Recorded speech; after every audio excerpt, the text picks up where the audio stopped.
listening to the North Carolina Food and Beverage Podcast. Thank you for downloading and subscribing. Coming to you virtually live from high atop the historic Raleigh building in beautiful downtown Raleigh. The NCF&B takes the listener behind the scenes to tell the stories of the people that contribute to the creation of the food and beverage community of North Carolina. Our featured spirit of the week is Doc Porter's Distillery of Charlotte. Every drop of Doc Porter's vodka, gin, and bourbon is made from scratch using locally sourced grains from Marshville and Asheville, North Carolina.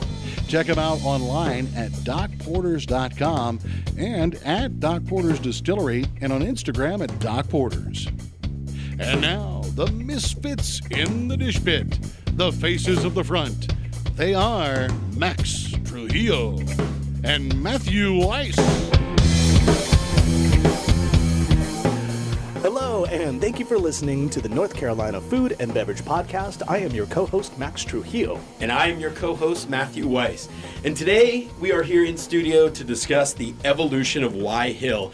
And we have a panel of experts here. I feel like I'm a moderator at the Democratic primaries right now with all the people in studio. Well, yeah, we'll see if you guys get a nod for a nomination or how, if you get thrown off the island. But so your cast of characters here. First, we have the owners, Mr. Chris Cap'n Redbeard Borresson. Hello. Hello. His lovely wife, Sara Abernethy. Hello. We have the consulting/head chef. Chef, what are you? What's your title? What was your title, Bobby? I think the head consulting chef. Head consulting chef, Bobby McFarland. You know him well. He's been on. You probably know him better as Snobby McFarland, to be honest with you. But either way. That will never die, will it? Never. All right. And head brewer, Brad Wynn. Thank you. And doing double duty as guest and co-host today. Yeah. I don't know. We'll see which one goes stronger. Is Mr. your very own Max Trujillo. Hello, thank you for having me. Thank you for being here. That says that, of course, because I helped out and consult with Y Hill Kitchen and Brewing as well as many of us did here at the kitchen. We'll get into that at some point. Yeah, but let's start with how this all came together. So you guys out there, if you've ever been to Raleigh, probably know this place as the Boylan Bridge Brew Pub, which it was up until, when was the official? In early June? Was the Last official? day of Boylan Bridge Brew Pub was May 19th. May 19th. Yes, it also happens to be our wedding anniversary. Oh, That's right. what a great choice. Yeah. We're weird in how we like to celebrate things. Easy to remember. That's right. So guys, let's jump right in. How did this project come about? Because Chris, you were working in San Diego, so your only ties to this area was through your wife, right? That's right. I married into the Raleigh community. Nice. Yeah. Happy to have you. Yeah, thank you. And what were you doing in San Diego? You were in out at San Diego State. And Yeah, I was in San Diego building set construction for major regional theater out there and also for shows that would go to Broadway and go on tour. So a lot of backstage craft and automation and lighting. And it's like carpentry on the fly. Carpentry on the fly. Nice. He's a magic maker. He can do anything. That's a good title. Thank Magic you. Maker. Yeah. Mm-hmm. Okay. And Sara, you grew up around here. Yes. Okay. I'm a native. And so People say that we're unicorns now, that there's not that many people from Raleigh. I don't know if exactly I a don't know. unicorn. It's not like Los Angeles where Yeah, nobody. my wife is the only person, and actually And Chris. Yeah. You two went to like neighboring high schools. That's right. At pretty much the same time too. I think so. Close yeah. to. She's a little older A than little you. bit. Well, But but I would never know. Yeah. But yeah, but Raleigh is kind of becoming that because we have so many people wanting to live here. Like you and me, Matt, we're a bunch of carpetbaggers. Yeah, lots of transplants, but it's because it's a great place to live, and obviously you guys know it's a great place to have a business. So. That's why we moved here. Yeah. Mm-hmm. Yeah, so how did that happen? How did it come about? Why did you decide to move back, and then how did the Boylan Bridge Brew Pub come into your ownership? I was in San Diego for about 20 years. We were ready to take that next step in our life, and we decided to move back, or move for me and back for Sara to Raleigh, just because it was, we looked all around the country and found, Raleigh has such a lot to offer. Sure. Yeah. We saw a huge opportunity here, both for ourselves personally. We didn't know what could be possible professionally. Yeah, because your intention wasn't to move back and start a brew pub, right? Certainly not. Okay. Yeah. So was it your brother, Chris, that found this? I'm trying to ascertain how it came about that you guys became the owners of this place. It really, we've been asked this question so many times, and it was definitely the right place at the right time, the moment of preparation meeting the moment of opportunity. We were introduced to the previous owner of the business through a family friend. Mm-hmm. The previous owner, Andrew Leaguer, is a really talented, wonderful woodworker. And so Chris's background in magic making and woodworking, meeting up with this storied woodworker here in town, the conversation actually began around a completely different project that they could potentially be collaborating on. And they spent a lot of time getting to know each other. We got a great, fantastic tour of that space. And then what ended up coming out of those conversations, it's kind of like in Harry Potter when the person who gets the stone is not the person who seeks the stone for their own personal gain. Right. We just built trust over time. And yeah, because I'll say anecdotally, when Max came on to this project, and we'll get into that later, everybody that he would tell in studio that came in and be like, oh man, how'd they get the rights to that place? Like, I've been trying to buy that place forever. I've been trying to get in on that place for eons. For sure. But we did see a tremendous opportunity with that space, as have many people that we've met and spoken with. Chris's brother, Brian Borresson, who's also co-owner with us and has years of experience in the hospitality business, opening restaurants, running restaurants. And he came out here when we were really considering taking this on. We actually asked him to talk us out of it. Yeah, we said, tell me why this won't work. But we said, just come here and talk us out of it. And he showed up and he said, all right, I'm in. Yeah. Okay. He saw the potential as well. All right, so you guys got the golden nugget, the sorcerer's stone, so to speak, and then was it Brian that had this vision to be like, okay, let's upgrade this, let's do something different, or how did that idea come about? I think it should be always addressed. Brian Borresson, kicker of Utah's Fiesta Bowl championship team. Correct. 2004, I believe it was. Urban Meyer coached. That's right. Urban Meyer Alex coached. Smith, quarterback. That's correct. Right. He's blushing from Utah right now. That's right. Or maybe Brad, you've been on since you were at Boylan and brewing then, correct? I was. Okay. I came on a little bit before these guys took over. Okay, maybe let's hear another perspective. What was the conversation with you when they were like, okay, we're coming on board and we want to do this? How did they express their vision for Y Hill? I thought that it was a great idea. We had been trying to turn things around a bit, and it was kind of going in circles, and the new infusion's been really what the place needed. It's exactly what we needed. So we've got some energy, and we've got a complete change is what we needed. I thought the beers were coming up when I took over and getting a lot better. How long have you been on board? Just over a year. Okay.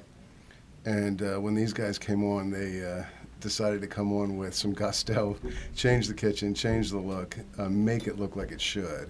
Right. And kind of take it back to the bare bones of what that building looked like, which is really cool. So they've done a great job. It's been cool. Yeah. And for those of you outside of this area, this is the absolute coolest spot in town. It looks over the city of Raleigh. You have the best views and vistas of the skyline. There's a huge patio to sit at. And now the inside looks absolutely, what was it, like rustic chic? I don't know. How would you describe the interior? We wanted to take it back to sort of a mid-century feeling that was still updated and clean. That building is really, really cool. There is no other space like that in Raleigh. It was first opened in 1949, sort of right at the cusp of that movement. Yeah. There was no Raleigh skyline back then. Initially opened as the Pittsburgh Plate Glass Company, and they sold paints, glass, wallpaper, artistic supplies, crafts, really, really cool. So we wanted to honor that and keep that feel, but we also definitely wanted to bring a little bit of a West Coast vibe meets East Coast vibe to match Chris and to match who we are. Yeah. To match who we are, yeah. That makes sense. So when you guys were on board, you decided to get some like consultant help and people who are really involved in restaurants, and you took my partner away from me for a little while. Well, I'm just kidding, little choke. He came back. I'll be okay. He came back. No, but so how'd you get this guy on board, and who introduced you to him? You're talking about me, Matt. Yes. People might get lost. Well, when I say my partner and I'm getting choked up, I mean, I might think assume your wife. people. I mean, I don't get that much choked up over that. Yeah. We have a mutual friend, Van Daughtry. Van Daughtry has actually once been a sponsor of the NCF&B podcast. That's right. And Van Daughtry Consulting. And Van knew Chris and knows me and knows that we're both from the West Coast and that I'm in the food and beverage industry and that Chris and his wife and brother just took over this space. And so he's like, you guys should just meet. So we just met at a Starbucks and had a coffee, and that was it. I think that was about a 3.5 hour long meeting too. No. Yeah. Max is so was short so- and concise when he, We're I'm like, surprised. we're gonna meet for about an hour. We're good, and then we just kept going and kept talking. Yeah. Kept talking about the concept and the opportunity there. And Nice. it's sort of like, I also have to say that was a big,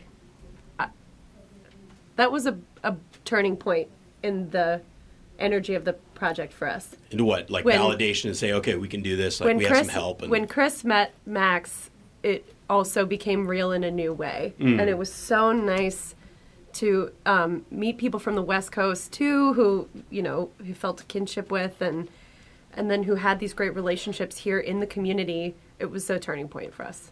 Yeah, Max, what was that like for you? Like you, so hearing about this place. I mean, I don't know. My memory of Boylan Bridge Brew Pub. I remember when we came down to visit, we were supposed to go to brunch there one time, and like randomly it wasn't open. Yeah. So we had to find another place to go, and that was the only time I had been there because I never heard like much about it ever since then. So what was your? But I remember just meeting with Chris and saying, he's like, what are your thoughts of Boylan Bridge Brew Pub? I'm like, they're not great. I don't positively look at Boylan Bridge Brew Pub. I think at one point it was really good, and then I just think over years maybe it just lost its way. Personally, as just someone that had lived in Raleigh for now 6 years, my perception wasn't that great, and so I said, oh, perfect, you guys are taking this over. This is a great opportunity to do something new and different. I think the initial idea, though, was, Chris, your plan was to kind of initially resurrect or make Boylan Bridge Brew Pub as good as possible. that's right. We saw something that had such great potential there, that had a past that was difficult, and then we thought, we could just go and Revive it. Yeah, and revive it. Put a good team together, and then the place would come back. Yeah. That was our original plan there. It was just take everything and sort of elevate it a little bit, and then. So are you saying that Max was the spark to upheave everything? Honestly, I think, actually Max and the whole kitchen team too. Like, we had a meeting here one day, and it was like, why don't you do something bigger and better? I think the idea was like, don't make someone else's dream better anymore. Why don't you start your dream? That's and right. Start your new path. And this is your first restaurant. This is your first entrance into the food and beverage industry. So, create your own, forge your own path, forge your own way. Yeah. And then we just changed directions immediately after that meeting.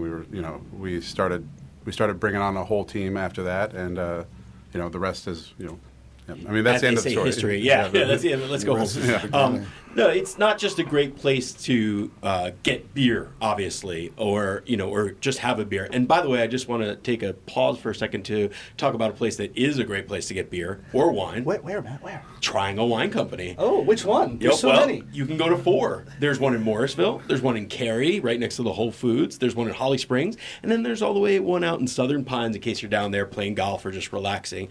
They have an amazing selection of beer and wine. They also have a bar where you can get wines by the glass and these cool beers that they have on tap. And they also will deliver. If you go to trianglewineco.com, and make sure if you do that, you use the NCFB promo code to receive a nice discount. Boom. Back to a great place to get beers, though. Well, So, Max, what were you saying? Yeah, I wanted to talk about beer because we're talking to Brad. So Brad was relatively new right when the Borressons and Sara Abernethy. Sorry, and I do, by the way, I appreciate, Sara, you're a modern woman with your own last name. We'll get into that last name in a quick sec. But I appreciate, as a father of 2 women, they're like, Dad, do I have to change my last name to the person I marry? I go, absolutely not. You do whatever you want. Do what like, you want. We're going to be Trujillos forever. I said, damn right you are. And so, but Brad Wynn was at one point at Big Boss. You were there, and everybody knows Big Boss is a well-established brewery in this area. But you hail from Pittsburgh, PA. Is that right? Actually, Harrisburg. Harrisburg. Pennsylvania, yeah. Pittsburgh sounds nicer. Yeah. Yeah, let's just say Pittsburgh from now on. Harrisburg's great. Can't Pill's any better. And you worked at Victory out there as well, is that right? I worked at Victory for a short time in Downingtown. It was great. Love those guys. Love that brewery. And you've also been an educator at Wake Tech, teaching brewing classes there. Started the program there with Ben Wagner. It's so cool. I mean, as I'm getting to know you and as I've got to know you over the past year, all brewers in town look up to Brad and say, like, man, if I'm having a problem trying to figure out how to fix this beer or do something, they're like, Brad's the guy they give a call to. I'm like, not sure about that, but they all every know single me. one. No, but Brad is Longevity. an authority on beer, which is great, and was making some amazing beers at all the places he'd worked. But of course, like, it was tumultuous because the reputation of the Boylan Bridge Brew Pub's beer had, like, started off great, and then I think there were times where it wasn't as awesome, and then it's hard to change everybody's opinion even when a new brewer comes on, because it's just, hey man, like, unless your marketing is awesome and all that, it's just perception is everything. And so Brad was starting to pump out new beers, and you have your own following. It's crazy. Like, there's a large crew of people that just It's cool. that wait for your It's next really cool, brew that yeah. come out. Like, right when the new ownership was coming on, you were also just getting your legs kind of at the brewery as well to kind of like learn and figure it out, of which then a lot of new equipment and you know, new lines and new whatever all started coming through, which was really fun. And so then you also started knocking out these crazy new beers, of which, you know, that was part of the consulting, is that we said the most important thing we got to talk about or to focus on is the beer. It is a brewery first, primary, and then it's a restaurant, and then there will be food, and of course there's a full liquor license, so there will be cocktails. But all those things are to accentuate the beer. And what would you say, Brad, as far as your beer stylings? Like, how do you perceive your craft? I'll tell you, I kind of old school, given my age and my time in the industry. But that means I make a lot of lagers. I still do. We're doing some sours and some other things. I just like to hit quality and use quality ingredients. It makes my job unbelievably easy, as Bobby across from me will be able to tell you. Same thing in the kitchen. And one thing Chris has afforded me is get whatever you want and make sure. I talked to him about saving $1 here and $1 there, and he's like, will it make my beer better? And I said, no. He said, then don't save the dollar, please. Right. So I changed my mode, and I think it shows. We've had a lot of fun. We're making, I think, some of the best beer in Raleigh, which means some of the best beer in the country. And Whoa, bold statement. You heard it here. Raleigh, This is Raleigh- delicious. What are we drinking right here? Raleigh can brew some beer, man. There's some Yeah. great brewers here. We're drinking a dark lager, and it's kind of my riff on a dunkel.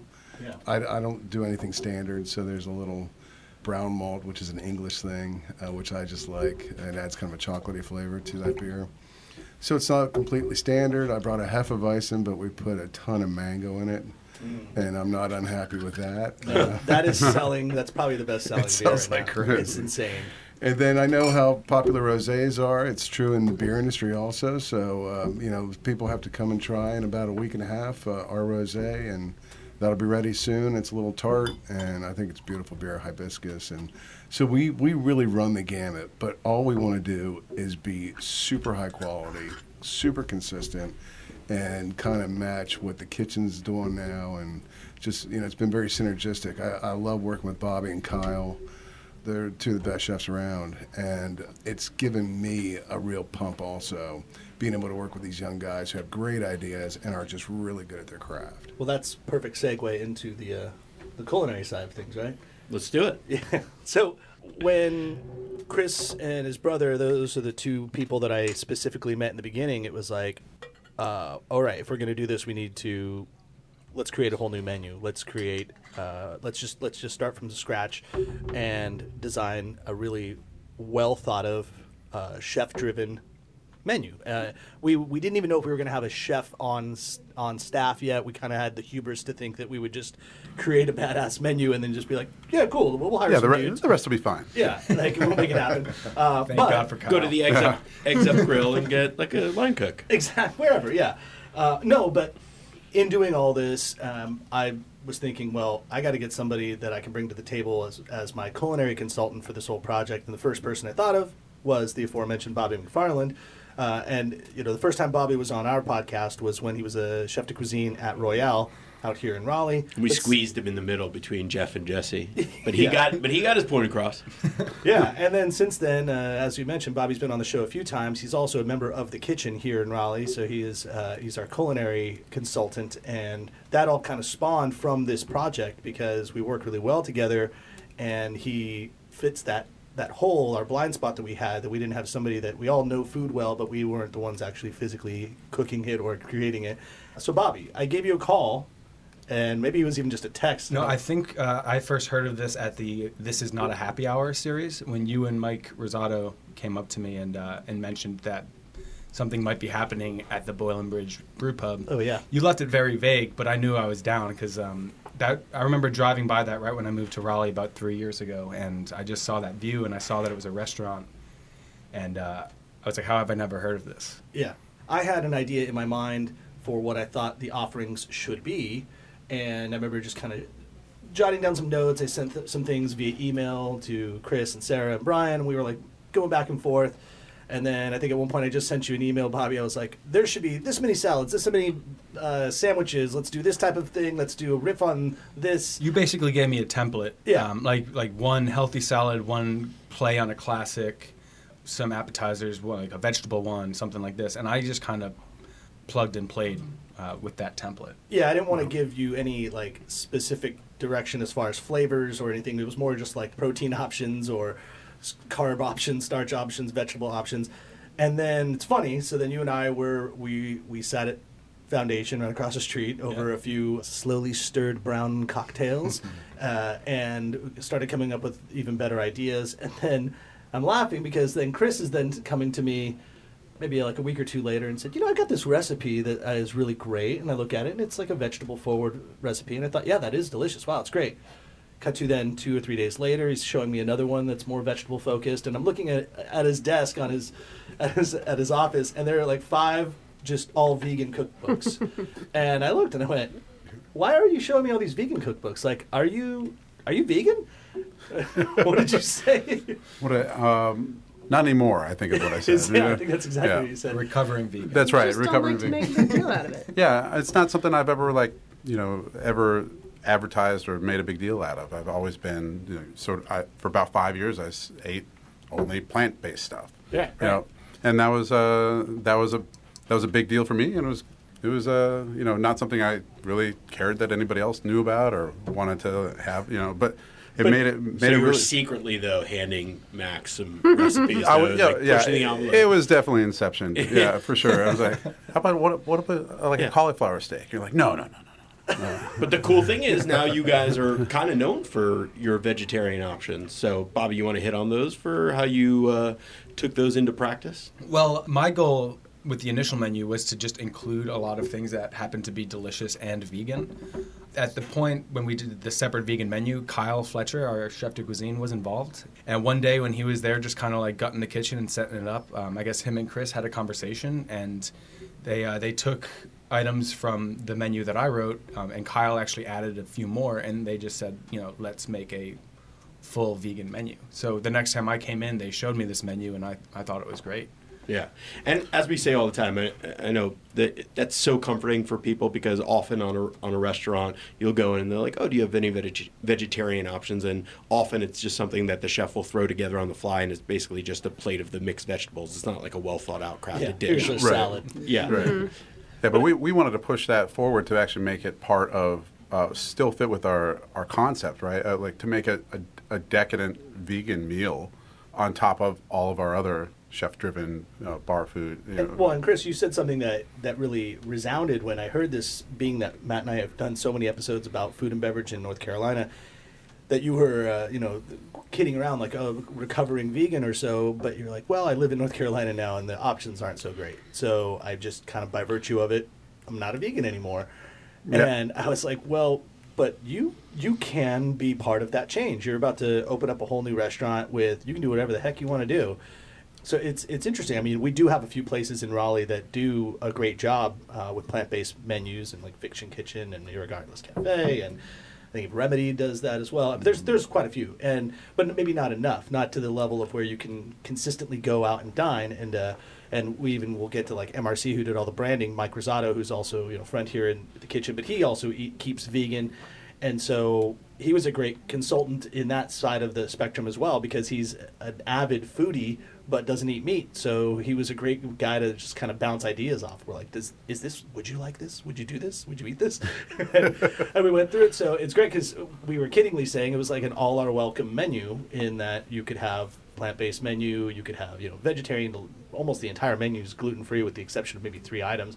And then, but then I also said, but we also have to have the food for the fat boys, for me, for like the guys that like to decadently eat and all. So you could still get that. Just want to insert one question, Brad. Are the beers vegan? The beers are vegan. There you go. Yeah. Nice. Yeah. Not, Right not now. gluten-free, though. Not gluten-free, yeah. They're gluten reduced, but that's the best I can do. But Yeah. actually, to that end, we do have craft cocktails. We have wine on tap. We have some guest ciders. We didn't want to assume that everyone who would come to our restaurant would be a beer drinker. Yeah. So we did want to create, and maybe I'll let you expand on that later, Max, a beverage menu and a food menu. That was much more inclusive. Yeah, I do want to say, and I want to get into Mike Rosado because he played an important role in creating Why Hill. But by the way, he's seriously considering changing his name to Mike Delgado after last week of My Snafu. So it just sounds even that much cooler. I mean, his name's Skinny already cool, Mike. but Skinny Mike. As a brand. Yeah, as a Yeah. brand. Yeah. But Max, I assume it was you that were influential and said, okay, I need some help in building this concept. You went to MRC and Well, and brought yeah, him it on. was all kind of a joint thing. I mean, I'm not going to take the credit for that, but we basically said, how about you all take a little consulting meeting with us? And so Matt Konar and Jen, who works with Konar, the architect, and of course MRC, and my wife Felicia, Food Scene, and myself, all met in a room, and we all just talked about what could be, and we shared our opinions, and we said, all right, let's come up with a new idea. And then that whole process, it was kind of a fun process. Yeah. We had meetings where Mike and the team would present a couple of naming options, a couple of style options, a whole style guide. The creation of the name was great. One thing I am curious about stylistically is it's called Why Hill Kitchen and Brewing. So the kitchen is first. Was that intentional or was that just sounded better? It was. Absolutely. Yes, Yes. ma'am. It was. I think that also manufactured itself after we started, when the menu started to develop and we realized what we were doing on the food side. We realized, oh, yeah, this is not just going to be a burger bar. Like, there's going to be some serious food coming out of here. Yeah, it was pretty relieving when we did those those test cooking days Yeah. because I had sat down and written that menu on my couch. Chris and I kind of divvied up the day before these cooking days, like what ingredients, who's going to bring what from where, and then when it all came together, and I actually got to cook the dishes for the owners. and That was Max. fun. Yeah, that was a lot of fun, and it was just so relieving because it's so different having it on a piece of paper and having it on a plate in front of you. Yeah. I think your whole point to this is really interesting, especially for up-and-coming restaurateurs or just people in the restaurant business, because you're so far kind of there often, but you're really... You're pointing at Bobby, right? I'm Keep pointing quiet. at Bobby, There are 7 people in the room. Well, I'm talking to Bobby, and he's going to respond to me, so I think people will get that. Stylistically or philosophically are not going to be there for the future. I mean, maybe you'll be around for a little while. So I think this is an interesting concept and way to go about building a chef-driven restaurant, but with not necessarily a chef full-time. It's novel. Yeah, it's cool. I think a big part of the reason why it worked and why I've actually been able to phase out pretty effectively is because there's a lot of mutual respect between me and the guy running the show now. Mm-hmm. I think in the future for this to work, a big part of my process will not only be writing the menu, but finding the Kyle, the person to take over and have respect for the space and the starting off point, but also have the vision for where to take it in the future. Yeah, I mean, what was our most commonly used phrase about our role there? We were working ourselves out of a job. Exactly. Yeah, and that's kind of the point. And so Kyle Fletcher, we definitely have to bring him into the conversation because both you and I know Kyle personally. Back in the day, any of our listeners know that I was for a short time, the general manager over at Standard Foods, which I guess is opening up a new concept, Standard Beer and Food. Be interesting to see and hear what's going on. I know Whit from Bond Brothers is a part of that project, so that beer is going to be awesome. But while I was working there was a young line cook with a lot of inspiration and a great Instagram account. Big personality too. And a man bun. And a man bun. No, but Kyle Fletcher, while working there under Eric Montagny, the chef there, who's also been on the show a few times and is the great chef, recent new daddy as well, over at Local Oysters Bar in Transfer Co. We all know Kyle. He's a great dude. He was young at the time, and I mean young in experience, but had a lot of creativity and want to be great. I thought in my mind, I was like, man, if he just gets a job in a leadership role for a little bit, he is going to be an excellent chef. So cut to 2 years later, he had been a sous chef all that time at Buku, Wake Forest, and basically acquired all of what he needed to put in his tool belt to become an excellent chef. And so when we were looking to find the person that would lead that kitchen, it was pretty easy. Like, Bobby and I were just sitting there talking. And so we brought him in, and man, like, he took the ball and ran with it, and he's running that kitchen better than I ever would have expected. Yeah, the day he came to check it out, he brought his knives and set up a board next to me, and worked with me while we talked. And that says a lot about Kyle and who he is as a worker and as a person. Yeah, I mean, the guy tirelessly, right? Like, he hit the ground running and has just been pulling the hours and sweat equity in that place, which is great. All right, so Max, you had a lot to do with the beverage side of things there, beyond the beer. We've talked about it, and I will just say from an outsider's perspective in my day job, you guys move through a ton of wine and cider, especially for something that's a brew pub or a brewing-centric place. It's you really know that incredible. Because you sell me some of that wine. Happily. But what was the kind of thought to kind of accompany Bobby's menu and Brad's brewing? Yeah, I think Chris and I had talked for a long time that we knew this place was going to be busy. Like we said, we're gonna get crushed, and we have to be mindful of that. And so we have to put all the work in ahead of time. And I really will credit hosting this show for the last almost 3 years as being the best experience of just basically pilfering off every great idea we've had from all the greatest. So much information just naturally coming your way. Yeah, like whether it's Chidi Kumar or Ashley or Shannon Healy or whomever, Matt Bettinger, like whether he knows it or not, plays a huge role in my expertise in the bar. Yeah, I mean, the pre-batch cocktails were pretty much way back on episode 6 where that was like a Matthew Bettinger staple. Yeah, so that was kind of part of it is, I think, and I don't know how bartenders out there think about this, but I think that if you put all the work in the beginning before you open the doors, meaning you prep a lot and you do some batch like juices and like we don't really batch liquor into drinks, but we make syrups and juices and tinctures and bitters and whatever it might be, and we put it all in say one bottle, and so that when you make a drink, you can make a non-alcoholic drink, you can make a drink with liquor, and that liquor can be whatever liquor you want, and we can expand upon it, and so much so that and it's still like a 3-step, maybe 5-step drink where the guest is not waiting for a long time. Yeah, I mean, basically, the formula for me and all the cocktails we do are no more than 3, maybe a 4th step for any cocktail, and so it helps because when we opened it, and since then it's been increasingly busy, and you have to be able to pump out cocktails at a fast pace or else you're going to lose your audience real quick. And so we're crafty, but we're not the full-blown craft cocktail place.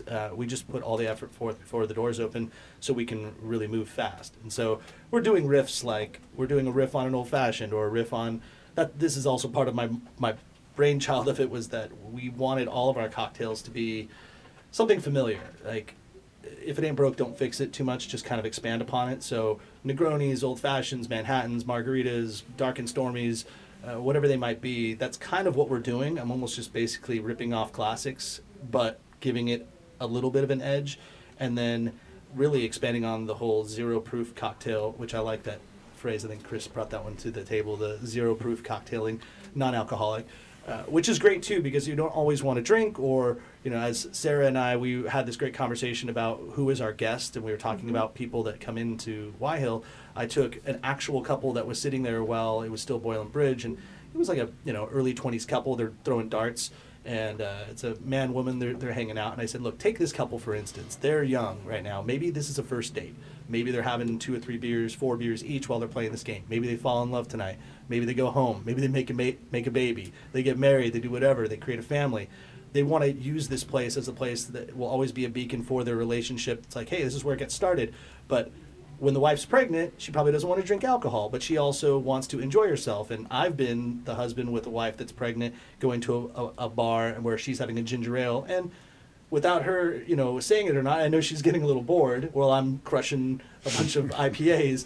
And it's like, I don't want to stay here any longer because I'm just bored. So what if we made her experience not boring and give her tons of options of things that she could do by having all these great craft cocktails without alcohol? So that was part of it. And then it's like, well, then now they have a child. What if the kid wanted to have something fun to drink or eat? So that's part of their life too. And we're expanding upon it. We're making some things that are sophisticated so that when they get a little bit older, they want maybe not the fireball shot, but they want like a nice Albarino on the deck or a rosé. That's there for them as well. And so the whole idea of the restaurant is to kind of grow with the community and like kind of be a part of the neighborhood.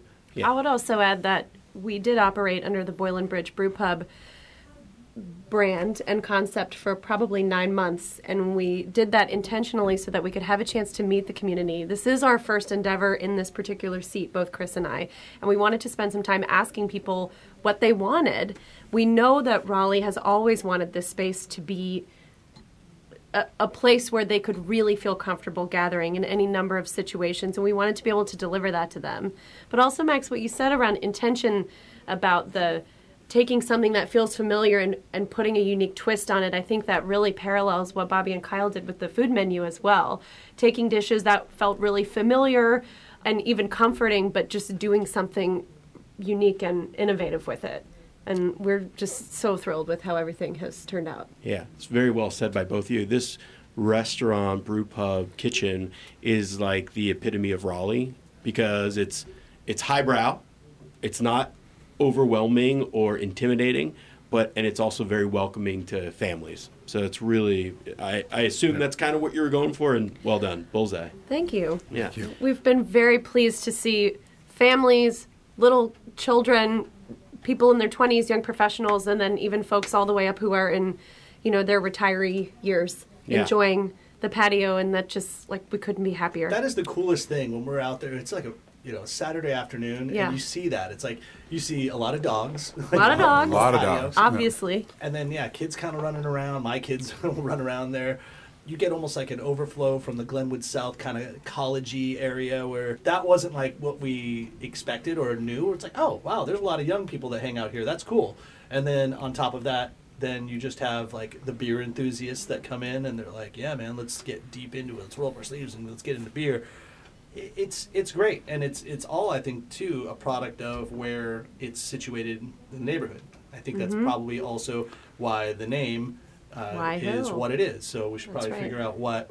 Sara, you do a great job of explaining that. Oh, thanks, what Max. that is. So what is the name Why Hill?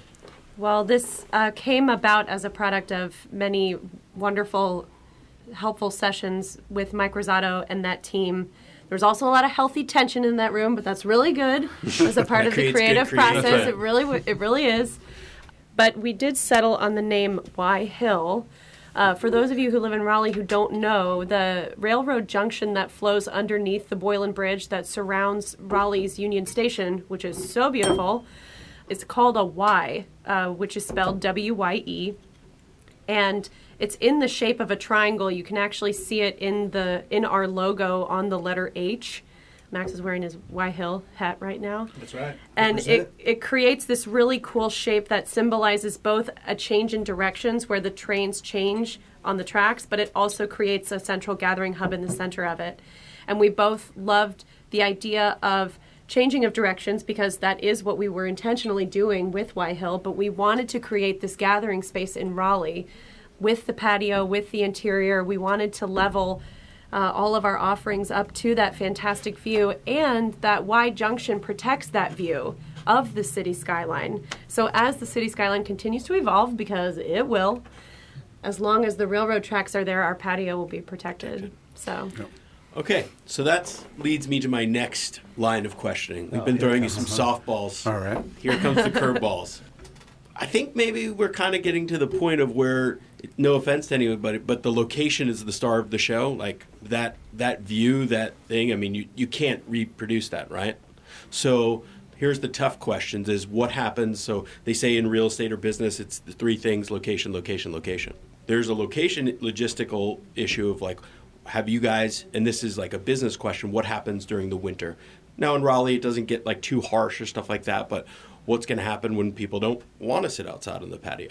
Well, that's when we rely back. One of the original concepts of the space was to level everything up to the view. That was our just vague, not It was not big. No, It it's was a pretty very intentional mantra. very intentional goal there. So what that Sure. meant was that the same amount of intention was going to the beer, going to the food, going to the drinks. So the restaurant itself shrinks down a little bit without the patio there, but we have the wintertime, the food and the beverage and all the other offerings Those will then take over as the star. will take over, yeah. And then, we have the patio itself is covered and there are heaters out there. So for most of the wintertime, You'll still be able to use the patio. People, yeah. People love that patio. Oh, of People course. came out It's- all winter long anyway. What we've even seen this summer is when it's raining, people sit out there anyway.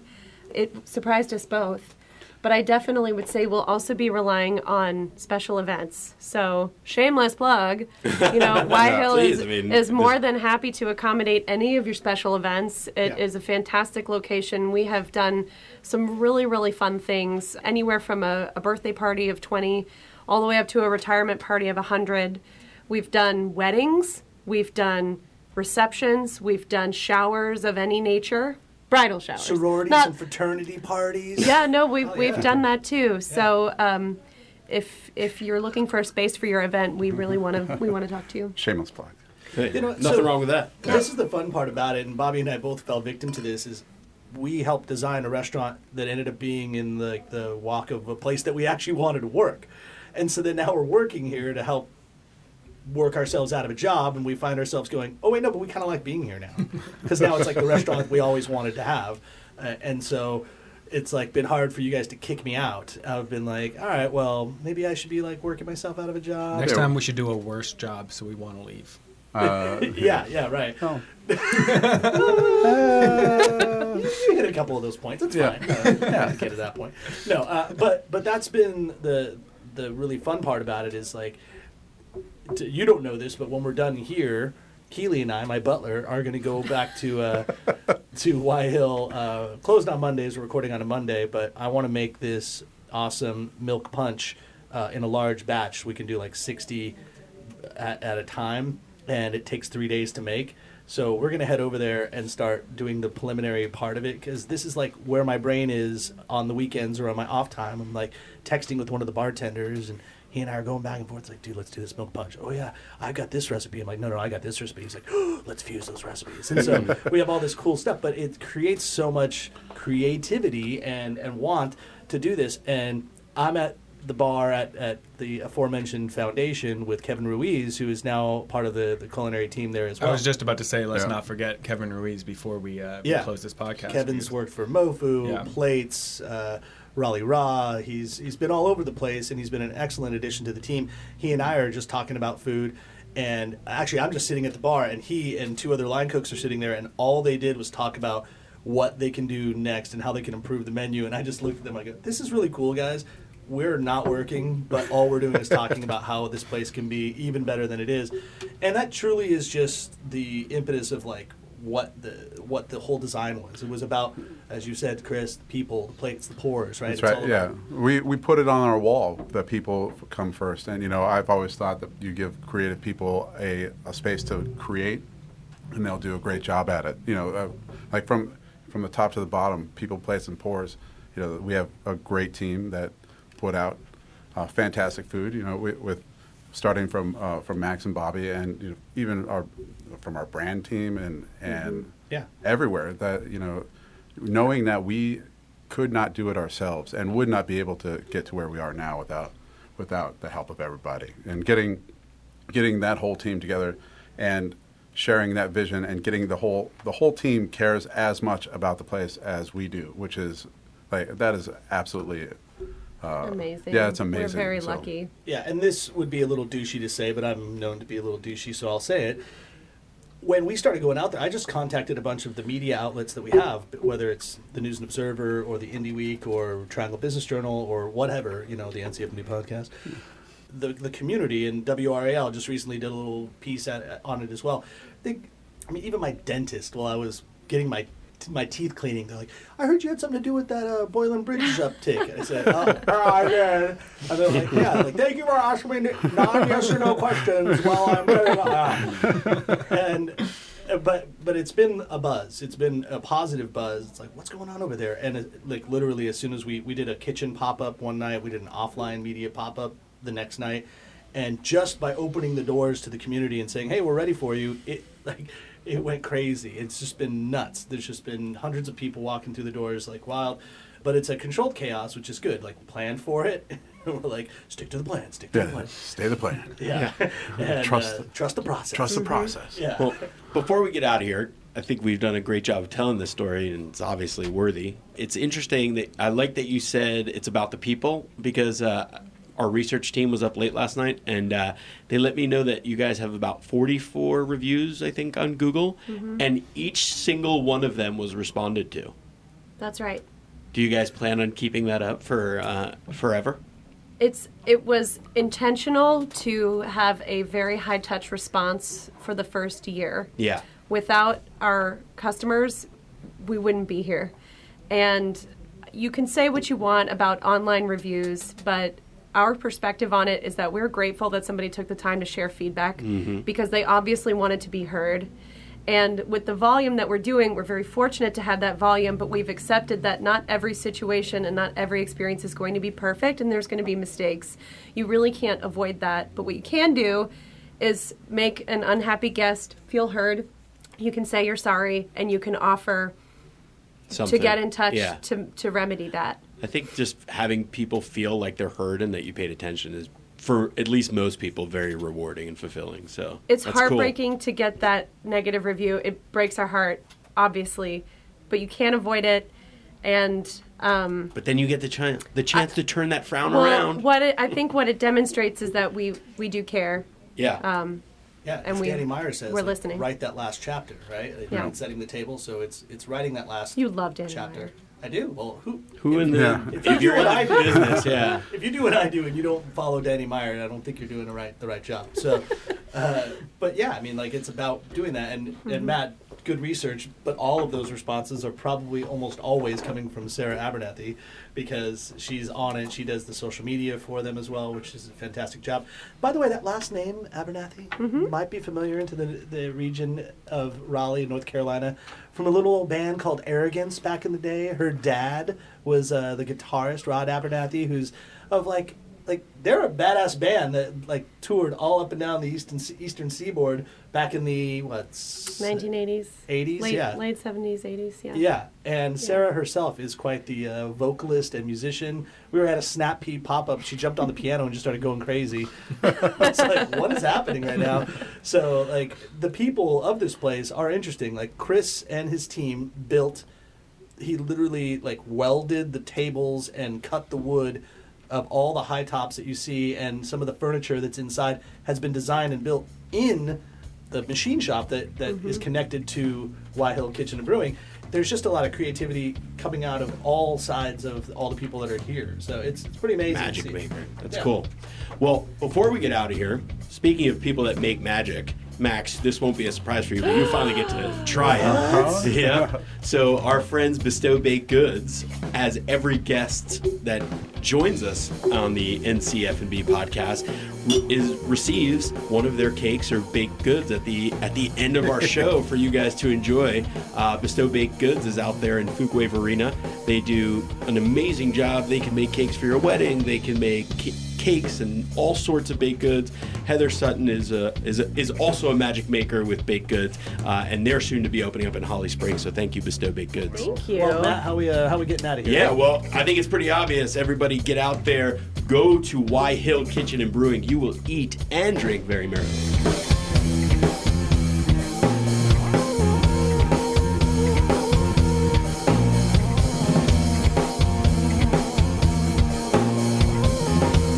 Thank you for listening to the North Carolina Food and Beverage Podcast. By rating us online, you're helping others to discover our show. The magic of SEO puts the ice in our shaker. Follow us on all platforms at NCFB Pod.